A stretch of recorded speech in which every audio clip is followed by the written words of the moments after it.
SA yadda kika zo kika shige gaba bawan Allah nan ya zo ya same ni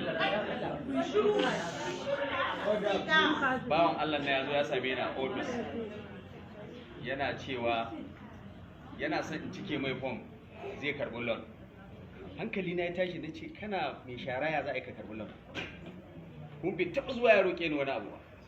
Sai kawai sai fashe da kuka ya ce so 6 ana ɗaga auren 'ya'yansa guda 2. A wannan karan ma ɗaya daga cikin maneman ya ce shi aka ƙara ɗaga ya fasa, saboda haka ya buga bai iya roƙo ba balle ya je roƙa, ya rasa yadda zai yi. Sai na ce ka yi haƙuri, in Allah yadda zan yi magana da mutane. Allah ya sa na yi magana, kuma wannan baiwa Allah wacce ɗaliba ta ce kuma 'yar albarka ce ta zo ta share wannan hawaye, kamar yanda wannan mai gida na ta ya share wannan bawan Allah hawaye, Allah ya share musu hawaye. Amin. Allah ya saka da alkhairi. Amin. Wannan kayan abinci ne da shaddoji da kuma kuɗi naira 100,000 za a je a sai ma duk kayan ɗakin da kake bukata. In Allah ya kayan su magi can ga wannan kayan biki ne.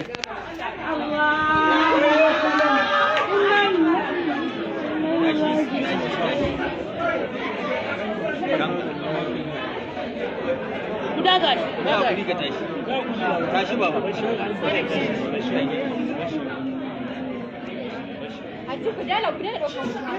Ku daina ɗauka.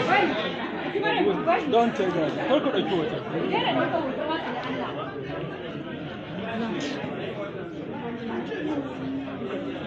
Kwantar da hankali. Ba komai. Allah ne. Allah ya kare mu. Yau sajjada da sai ku Allah. Ka daina ba.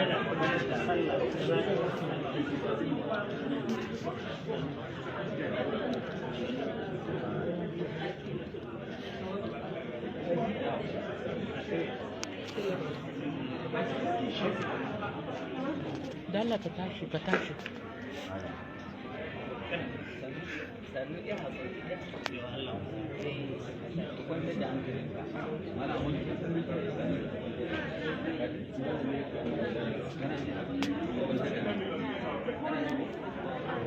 Dalla ka tashi. Ka zauna. ka yawo. Ka zauna. Ka yawo. Ka yawo.